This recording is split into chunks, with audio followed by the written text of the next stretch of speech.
Hi there, my name's Ruth Sternberg, and I am a career navigation coach. I work with job seekers to help them explain their value to employers so that they can get an interview and get an offer. And I wanted to offer you some information from career professionals and job seekers like you to help you on your own journey to find your next great position. And today, I am talking to Scot McLemore. Scot is talent acquisition manager for Honda, and he has been hiring people for a long time at all different levels and has some advice that he'd like to share with you that can help you no matter what your field might be. Hi, Scot. Thanks for talking with me today. Hi, Ruth. So to talk a little bit about yourself, how long have you been with Honda? How long have you been in talent acquisition? Yeah, absolutely. So I've been with Honda 30 years now. Actually started as an engineer in the Marysville auto plant right out of college, and then worked in engineering for several years before moving over into HR. And then I began working with associates there at Honda in the development area, technical training, and then started into our acquisition team and working with external hiring. And then now I lead a team of about 12, 15 different recruiters, and we support Honda companies across the US with professional recruiting and hiring. Yep, so you've seen a lot, I'm sure. Yes, I have. And I'm recording this during our period of isolation, and it's gotten really anxiety producing for a lot of people on both sides, I'm sure. And also, it's created a lot of confusion and uncertainty about even what to do when you're trying to find a job. And so you were just saying to me that there's some key things that you think are really super important. And the first one was networking and just trying to stand out a little bit. Can you talk about that? Yes, I think for those looking for opportunities in industry, it's really important to learn how to network. I think the social media platforms, LinkedIn and others provide a really great opportunity not only to showcase who you are and what you have to offer, but you can connect, maybe more importantly, you can connect with individuals that are in those careers that can really find you. I know the recruiting team uses those platforms to find those that have talent and experience and those that are looking for the opportunities that we have to offer. It's very important, I think, these days to understand how to use those platforms and then how to position yourself and really make yourself stand out and connect with people that are in those areas. When you say stand out, what kinds of things have you seen that you've been impressed with that really show that someone's standing out? Yeah, I think the maybe the usual way, or what maybe some beginners that are looking for opportunities might do is just simply kind of paste their resume, with their skills on the page. But I think it's important to talk about, I think you and I were talking a little bit about it, like who you are, like your whole self. What's the essence of what you're looking for, the things that you want to achieve, and maybe talking about some of your accomplishments in a way that gets someone to understand the things, not only the things that you can do, but the things that you care about. I know at Honda, we're interested in looking for someone that fits Honda and our culture, because we know that if you fit well in our culture, you're going to do well. So I think it's important to talk about what you're looking for and explain what types of environments you feel you would be successful in and that you want to contribute to. Yeah, and LinkedIn's a great place to do that, because a resume isn't necessarily where you put all that, but LinkedIn is one of those expansive platforms, you know, where it's kind of more about you as a person and not necessarily a rehash of some stuff you did at work. Right. And I think there's some real creative ways for people to create their profiles. So people can go online and look up from consultants and advisors like yourself about how they can be creative about wording who they are, what they're about, what they want to achieve in a way that makes them stand out from others. Right. Yeah, that's a good point. Sorry, I was just going to add, and I think that networking piece is really important. I think people should try to connect with people in careers and areas that they're interested in, and leverage those connections to find out more about the company, or even, you know, get themselves an opportunity to be interviewed. Well, you know, you want to find out not only what that company does and what some of their goals are. You know, you might want to read some of their white papers and look in some of the trade publications and see what's been written from a more technical perspective, you know, so that you can have a conversation with someone there eventually about what you can contribute, because you understand what they do. Yeah, so, no, that's right. That's right. And I think your point about publications is a really good one. I know for Honda, you know, we're in a lot of different automotive publications. The automotive industry is going through a lot of change right now. And so, you know, with autonomous vehicles and electrification and things like that, the strategies for automotive companies is very interesting. And you can find out a lot by exploring those publications and knowing what's going on, educating yourself about the industry you want to get into. Yes, and also you should understand the process of getting hired. It's one of those things that changes all the time, kind of, you know, adapting to whatever the conditions are. And, you know, at this time, while a lot of us are at home and there's a lot of remote work, a lot of the stuff's being done remotely. And I think it's kind of intimidating. Probably too. I don't know. That's the other thing. I think I think interviewees forget that the interviewers are just as nervous about the technology as they are, you know, so we're all people, right? Yeah, so. No, and that's a good point. And we're all figuring it out. And I think that recruiting process is changing. You know, there was years ago when I was involved with hiring people, there was a lot of paper exchange.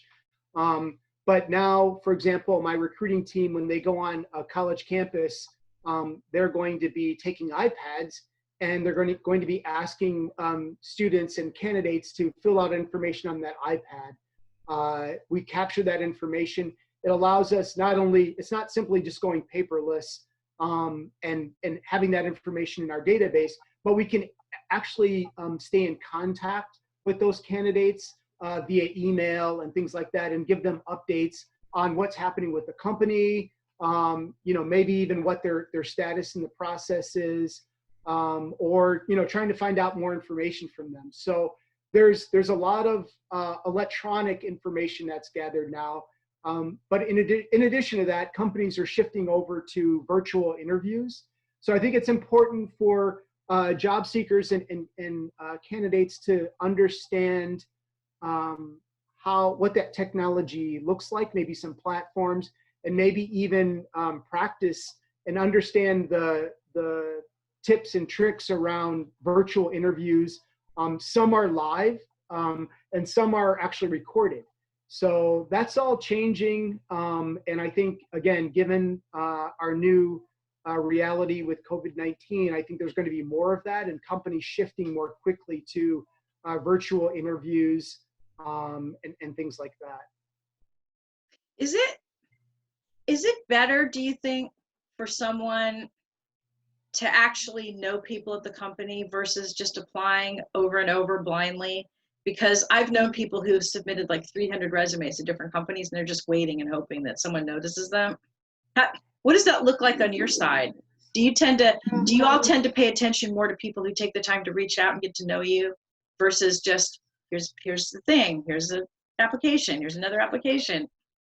Yeah, I guess so. I mean, to the extent that, we're able to, it's more about for us, and maybe this is your point about having an experience with someone. So if someone is able to have an internship or a co-op opportunity with us, that helps a lot because Oh, absolutely. we get to see how they're working, and whether they're a fit or not, and they get to kind of try us on, so to speak, and see if Honda is right for them. I think I don't we're if we know someone,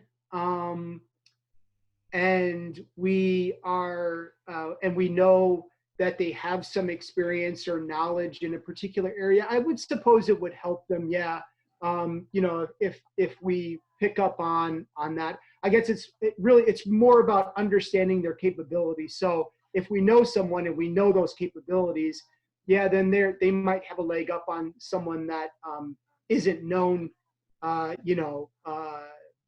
directly through the company. Right. And I think more about workers who've been around for a while rather than new graduates, Yeah, yeah. I mean, I know that, if a trusted employee came to you and said, I know somebody really good, you should consider, you probably would at least take a minute to consider that person, right? Absolutely, absolutely. Yeah, because again, the person bringing us that candidate is someone that works at the company and recognizes that someone that A, would be a good fit potentially for us, and B, has the skills, knowledge, and capability that we're looking for and that we need. So yeah, that makes sense. I think someone who can get a contact through someone that's actually working at the company, it would be very helpful for them to do that if they can. Yeah, I tell people that a lot, but I think people get intimidated because they're like, I don't know this person, or I don't, Right. afraid to talk to them. And, Yeah. and I think I don't know, maybe it's just me, but I think we're all people. And I think that if you just reach out and explain that most of the time people are going to be really nice to you. I don't think they're going to go, don't talk to me, Yeah, right. Yeah, no, I agree, and I encourage people to do that as well. If what's the worst that's going to happen, and if we don't know about you, then you're not going to get that opportunity. Someone else might. So it's worth it to take that initiative and go ahead and try to connect with someone. Yeah. And then the other point that we were just talking about was really, I guess you were calling it selling yourself. Yeah. Getting a job is about knowing how to do a technical thing very often, right? Of course. But as I often explain, that's kind of a given if you're highly trained. Like, you already know that if somebody's an engineer, you kind of get, they have a degree and they know how to do certain things and blah, blah, blah. Right. But that's not what's going to make the difference necessarily in hiring that person, right? There are other things about them. Can you talk about that? Yeah, I think it's a combination of things. I think that having good human skills, being able to communicate well, both verbally and written, is a really good thing to be able to sell yourself. People want to know that you can communicate your ideas, and when you solve problems or even have problems, that you can communicate those either to your leadership or to the rest of your team in an effective way. So I think it's good for people to practice that. And if they haven't had those opportunities either in a classroom or in another, work experience or work environment, they should really, again, learn tips and tricks and practice talking to someone about what they can do, about who they are, about the key strengths that they have, some areas that they'd like to develop in. I think just being able to communicate situations is really good. I think understanding too what type of work environment and what type of work you're really interested in, and what gets you excited, in the morning or during the day, where you want to, you really want to dig in or lean into something. I think understanding that about oneself is important too, because I think you were saying it in earlier. I think that's that's going to make someone more successful than not, right? And if they can find an opportunity or environment where they can learn and feel like they're being a part of something and adding value, they're going to be a lot more successful than in an environment or doing something that they're not that interested in. So I think understanding that about themselves is important, and then selling that. Like you said, it's more than just talking about what you've learned either in the classroom or a previous job. It's about what are the things that you want to do, and how do you bring value, and being able to explain how you've done that or how you're moving in that direction from what you've done in the past. Absolutely. I think those things are very important. And I think it's really important too, if you don't have someone to help you, to get a coach. Yeah. Yes. Make the investment in somebody who can help you professionally try to practice this stuff. I agree. So many people think, difference. well, I've been working, and I'm sure I could just go interview. It's no problem at all. Well, it's not a skill that how many times do you interview in your life? It's not like you do it every week. That's why you need to practice. No, absolutely. I agree. And it'll pay off tenfold, I think, when you're in that situation and you're talking with someone about an opportunity. I think too, that reminds me, I think another piece of advice I would give is be prepared, right? So yes. Person interview, or whether that's interviewing virtually, make sure you understand what's expected. Be prepared in, how you dress, how you sell yourself, how you're able to talk about yourself, just like you're saying. That's going to make a big difference. If you're late to the interview, if your technology doesn't work, and that it's going to expect you to be ready at whatever time it is and be able to conduct that interview. So do a test run. Do a test run. Right. Make sure your dog's not barking or your children aren't banging at the door. Yeah. I've had some Zoom meetings with the cat is up here. Yeah. I love it. Yeah. Be ready. Get yourself prepared. Understand something about the organization in which you're wanting to join or interested in. We talked a little bit about that. That's really important too. Don't go in and not know, not be prepared to know something about the company. And the other thing I would suggest is regarding interviews, be prepared to ask questions. Yes. I'm always more impressed with those that have questions ready to ask us that are relevant questions, about the company or about the role, versus someone that says, "Oh no, I don't really have I don't have anything." I think it shows your interest in the position, and shows that you're wanting to understand the role more. Right. Don't just go to Honda and say, "I love driving their cars." Yeah, right. They are good cars, though. They're really good cars. They're great. They're great. Fantastic. They're fantastic. Yeah. So, but yeah, I think being prepared is really important. And like you were saying, figure out ways to sell yourself and make sure you're standing out. You're could be competing with a lot of different people, and you want to position yourself to be the one that moves on to the next phase at least, or eventually is the one that's selected. Well, that's great advice. Thank you so much for that, Scott. Yeah, sure. Thank you for taking time out of your day to talk to me. I know you have a lot going on, and and at the moment you're trying to do it from home. So probably. So seems pretty quiet over there, though. Yeah. I had to find a quiet place. My wife is teaching virtually right now. Wow, that's great. Yeah. So, but Ruth, thanks for offering me this opportunity to share I really appreciate what you're doing and how you're helping individuals out with trying to connect and land that job.